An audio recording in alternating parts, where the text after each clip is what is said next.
Hello everybody. तो आज हम क्लास 10th की एक ड्रामा द डियर डिपार्टेड ये पढ़ने वाले हैं। ड्रामा कोई सस्पेंस मूवी, कोई सस्पेंस थ्रिलर मूवी से कम नहीं है। बहुत ही मज़ेदार है, बहुत ही मज़ेदार।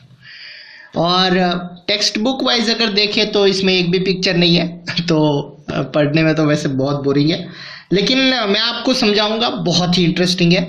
मैं आपको एक्सप्लेन करूंगा। आई होप आपको पसंद आएगा। ओके, चलिए शुरू करते हैं। सीन किसी प्रोविंशियल टाउन में से एक लोअर मिडिल क्लास फैमिली, एक लोअर मिडिल क्लास डिस्ट्रिक्ट के अंदर एक छोटे से घर के सिटिंग रूम में रखा गया है। स्पेक्टेटर्स यानी कि दर्शक की लेफ्ट साइड, ये एक ड्रामा जो चल रहा है उसका वो डिस्क्राइब किया गया है कि किस तरह से वो दिख रहा है कि लेफ्ट साइड में एक खिड़की है जिसके पर्दे को नीचे गिराए हुए हैं। इसके सामने की तरफ एक सोफा पड़ा हुआ है। राइट साइड एक फायर प्लेस है जिसके नज़दीक एक आराम कुर्सी पड़ी हुई है। दर्शक के सामने वाली जो दीवार के बीच में गलियारे की तरफ खुलने वाले दरवाजे, और दरवाजे के लेफ्ट साइड एक सस्ती किस्म की एक बहुत ही भद्दा सा ड्रॉवर वाला बक्सा पड़ा है। राइट साइड एक अलमारी रखी है। कमरे के बीच में एक टेबल है और उसके आसपास कुर्सियां रखी हुई है। सजावट की चीज़ें और एक चीप अमेरिकन क्लॉक फायरप्लेस के ऊपर जो स्लेब होता है उसके ऊपर रखी हुई है। फायरप्लेस में एक केटल यानी कि एक केतली रखी हुई है। अलमारी के नज़दीक घर में पहनने वाले स्लीपर की एक भड़कीली पैर रखी हुई है। टेबल के ऊपर चाय पीने का थोड़ा सामान रखा हुआ है और खाने के लिए काम आने वाली ज़रूरी जो भी चीज़ें हैं वो अलमारी के ऊपर भी रखी हुई है। और उसके ऊपर एक इवनिंग पेपर की कॉपीज़ रखी हुई है जैसे मैगजीन जैसा, और टिटबिट्स और पियर्सन्स वीकली मैगजीन भी पड़ी हुई है। दरवाजे में लेफ्ट साइड घूमने पर आप फ्रंट डोर पर पहुंच जाते हैं। राइट साइड पर आप अपस्टेयर्स यानी कि ऊपर की मंजिल पर जा सकते हैं। पैसेज यानी कि जो गलियारा है में रखा हुआ एक हैट स्टैंड जिस पे हैट रखी जाती है वो दिखाई दे रहा है। जब पर्दा उठता है तो मिसिस स्लेटर, अब मैं आपको बता दूं कि इसमें कैरेक्टर कितने हैं। तो जैसे आपको पता है सबसे जो मेन कैरेक्टर है वो डियर डिपार्टेड यानी कि एक ग्रैंडफादर का है, एक बूढ़े आदमी का जिसका नाम है एबल मैरीवेदर। Able Merryweather. उनकी दो डॉटर्स हैं। पहली वाली मिसिस स्लेटर और उसका जो हस्बैंड है उसका नाम है हेनरी स्लेटर। उसकी एक बच्ची भी है जिसका नाम है विक्टोरिया। अब जो दूसरी बेटी है, एबल की जो दूसरी बेटी है उसका नाम है मिसिस जॉर्डन और उसके हस्बैंड का नाम है बेन जॉर्डन। और उसका एक बेटा है जिसका नाम है जिमी। ठीक है, तो कितने कैरेक्टर हुए? एबल ग्रैंडफादर, मिसिस स्लेटर और मिसिस जॉर्डन ये दोनों उनकी बेटियां हैं। हेनरी स्लेटर और बेन स्लेटर ये दोनों जमाई हैं, और विक्टोरिया और जिमी ये उनके नाती हैं। तो चलिए शुरू करते हैं। तो मिसिस स्लेटर टेबल पर चीज़ें सजाती हुई दिखाई दे रही है। वो एक हट्टी कट्टी गोल मटोल लाल चेहरे वाली एक वल्गर यानी कि असभ्य गंवार सी औरत है जो अपनी इच्छा को मनवाने के लिए किसी भी हद तक खरी खोटी सुना सकती है। उसके ब्लैक कलर के कपड़े पहने हुए हैं लेकिन वो पूरी तरह से मौनी यानी कि लिबास में बिल्कुल नहीं है। वो एक पल के लिए सुनती है और फिर खिड़की के पास जाकर इसे खोलती है और स्ट्रीट यानी कि गली की तरफ मुंह करके आवाज लगाती है। मिसिस स्लेटर अब बोल रही है जोर से, विक्टोरिया, विक्टोरिया, क्या सुन रही हो? अंदर आ जाओ, आ रही हो या नहीं? मिसिस स्लेटर खिड़की बंद करती है और पर्दे को सीधा करती है और फिर वापस टेबल पर आकर अपना काम करने लगती है।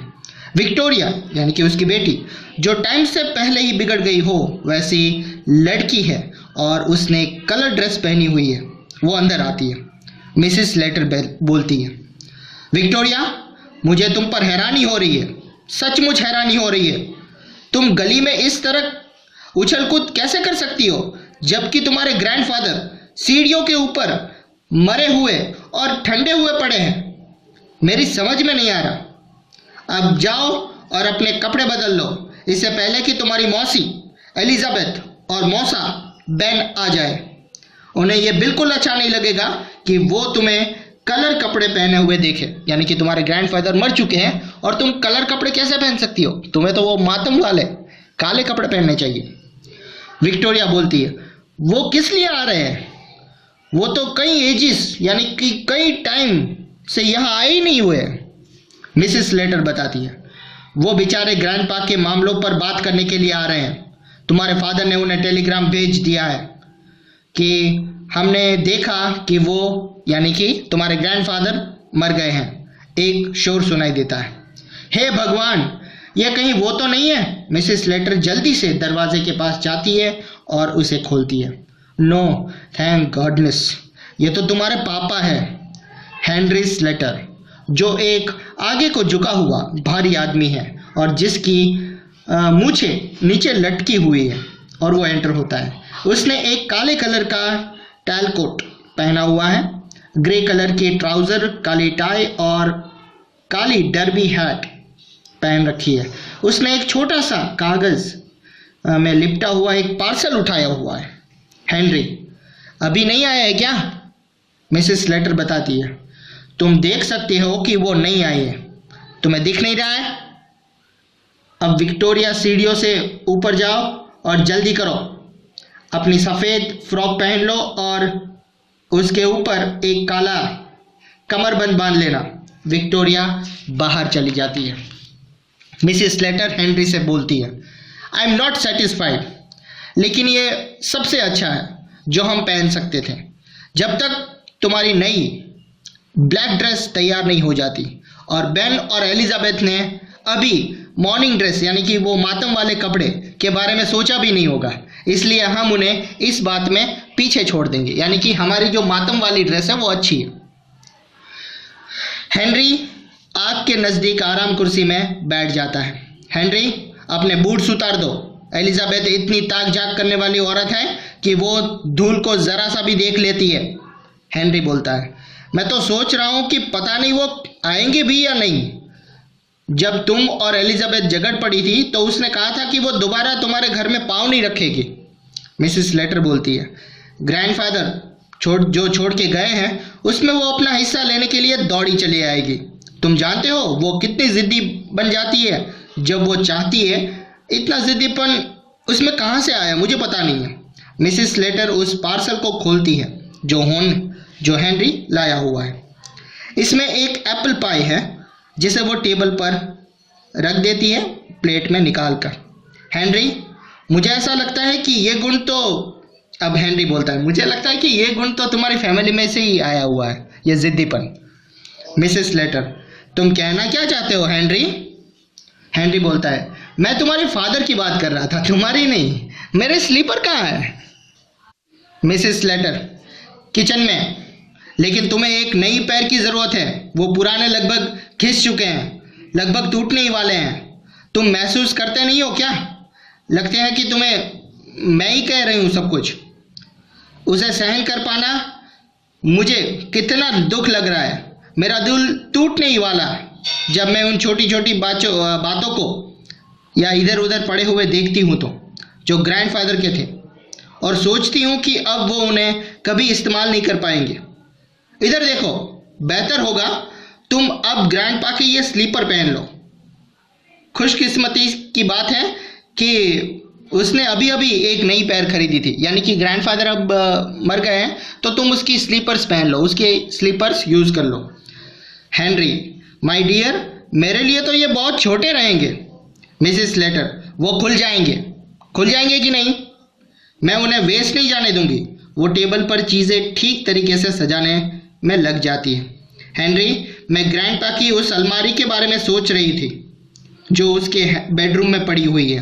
तुम जानते हो ना कि मैं इसे हमेशा से ही उसके मरने के बाद हासिल करना चाहती थी। हेनरी, तुम्हें एलिजाबेथ के साथ समझौते से बात कर लेनी चाहिए जब तुम चीज़ों को डिवाइड कर रही होगी। मिसेस लेटर, एलिजाबेथ इतनी चालाक है कि वो तुरंत समझ जाएगी कि इस अलमारी को मैं लेना चाहती हूँ और वो इसके लिए बहुत हार्ड बार्गेनिंग करेगी। ओह, जब किसी व्यक्ति में पैसा बटोरने का घटिया जोश कम होता है तो कैसा होता है हेनरी? शायद उसकी आंख भी इस अलमारी के ऊपर ही हो। मिसेस लेटर, वो यहाँ कभी नहीं आई है जब से ग्रैंडपा ने इसे खरीदा है। अगर ये उसके कमरे में होने के बजाय यहाँ नीचे होती तो उसे कभी अंदाज़ा नहीं होता कि ये हमारी नहीं है। यानी कि वो प्लान कर रहे थे कि उस अलमारी को जो ग्रैंडपा के रूम में थी वो उसे नीचे ले आए एलिजाबेथ के आने से पहले, ताकि एलिजाबेथ ने तो कभी वो अलमारी देखी नहीं है और मिसेस लेटर को ये डाउट था कि उस अलमारी में ज़रूर कुछ ना कुछ है।